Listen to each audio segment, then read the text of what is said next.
Hi, I'm David Lawrence, and I'm going to show you how to make a fantastic cake from David Lebovitz of davidlebovitz.com. When I wrote my first book, the cake that everybody commented about was the coconut cake, because I said, this is the cake that I would like for my birthday every year, and I'm hoping someone would make it for me.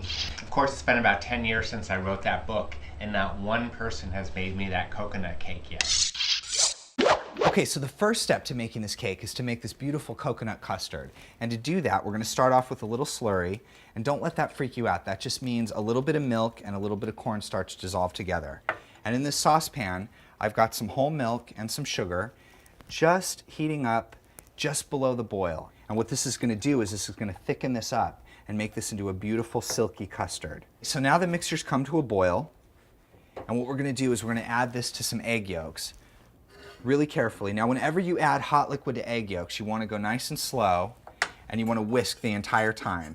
And what that's going to do is gently heat up the egg yolks and make sure that you don't scramble them. Now, this entire mixture is going to go back into the pot. And we're going to turn the heat back on, sort of a medium heat, and we're going to whisk this for just a few minutes until it gets nice and thick, really silky, and it becomes a beautiful custard. So the great thing about this recipe is if you don't want to take the time to make your own sponge cake, David recommends you can use a store-bought one and the cake will turn out just as well. I've got a little bit of rum syrup here, and rum syrup is just some dark rum, some sugar, and some water. So now we're going to take a little bit of this coconut custard and we're going to spoon it generously over the top of this cake layer. And you just want to spread it to the edges, and this is going to give us a beautiful creamy layer right in the center of this cake. Okay, so now we're just going to frost this with a basic whipped cream frosting, which is whipped cream whipped up with a little bit of sugar and a little bit of vanilla. David, I can definitely see why you would want this cake for your birthday, and I think I'm going to have somebody make it for mine next time. The sort of funny story is nobody ever makes me one. It's actually not that funny because I never get a birthday cake because people are afraid to make me a birthday cake.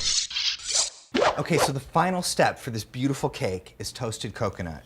Just got some lightly toasted, sweetened coconut. We're going to sprinkle it all over the top and the sides of this cake. The great thing about this cake also is, I know this is very difficult to believe, but there's some people out there, very strange people, who don't like chocolate.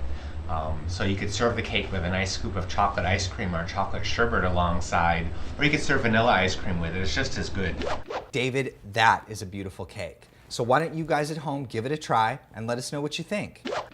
Get more recipes from David, along with other top food bloggers, at goodbite.com.